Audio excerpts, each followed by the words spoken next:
Yeah, good morning, guys. Ano yan?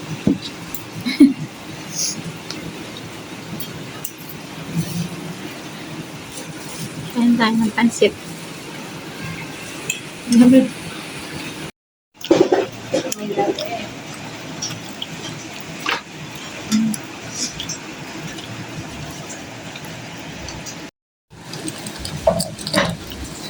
Pakita mo ito.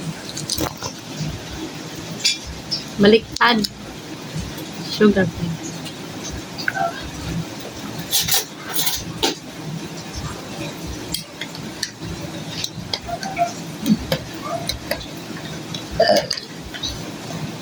Ano naman ba si Sia? Iniwanan ng pagkain mo. Ay, ayaw nga daw niya.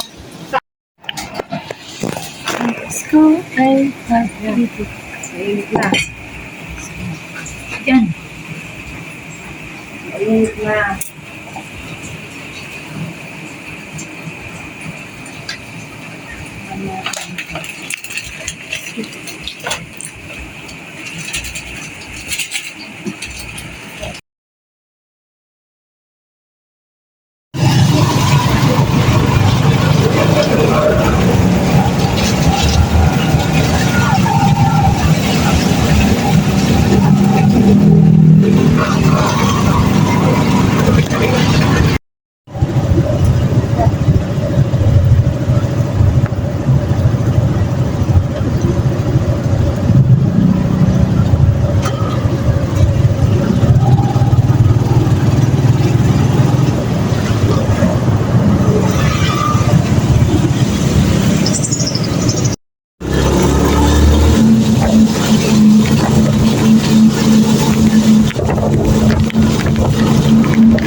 Hi guys! Kakarating lang namin galing sa Laguna at may dala kaming salad. 2 tub po ito na salad ang dala namin. So yung isang tub ipipigay ko to sa kapatid ko at meron kaming turbo at pansit. So yan, bibigyan namin kila Pearl. At meron kaming gelatin. At meron kaming adobong baboy at barbecue. So yun po yung dala namin. So, hahatiin namin yan, kaya bibigyan namin yung kapatid ko at sila Pearl. At yan, ito yung pansit, favorite ko po ini. So, yan.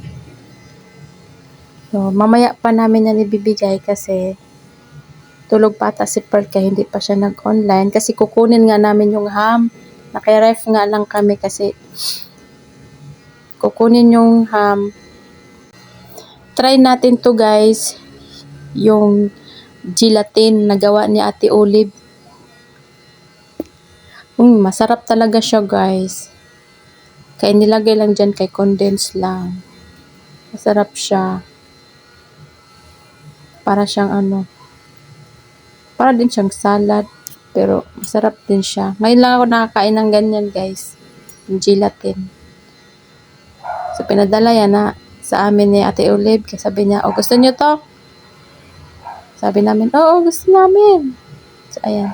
Ako lang naman nakaubos nan kaya parang hindi man masyado nakain si Princess nan. Kaya, tuwa ako kasi sarap na sarap ako dyan sa gelatin. Ito yung shrimp dala to ng kapatid ko. At yung dala din namin galing sa Laguna, binigay din namin sa kapatid ko. Pero nagtira ako para sa panihapon namin at paon ko yung turbo. So, nilutuan kami ng kapatid ko ng shrimp kay favorite ko man ini, tsaka favorite din ni Princess, tsaka minsan lang kami nakain ng shrimp kaya dinadalhan talaga kami niya ng shrimp. Kaya, yan. Bagong luto pa yan. Dala na sa amin. Tapos, so ayan. Ito yung shrimp guys. Uubusin namin to kasi baka mapanis. Pero bagong luto naman siya. Pero ubusin pa rin namin. So ayan ng turbo. Ayan. Yes. Lagi talaga kami dinadala ng pagkain ng kapatid ko pag tuwing pumupunta siya dito sa bahay. Lagi siya nagdadala ng pagkain sa amin. Kasi niisip na naman niya, wala na naman kami pagkain. Kasi lagi kami busy guys sa OT-OT. Wala nang time magluto. Minsan, kaya nakakapagluto lang kami kapag hindi kami OT. At ayan guys, kumakain na kami guys. So ayan, ang ulam ko, shrimp at turbo.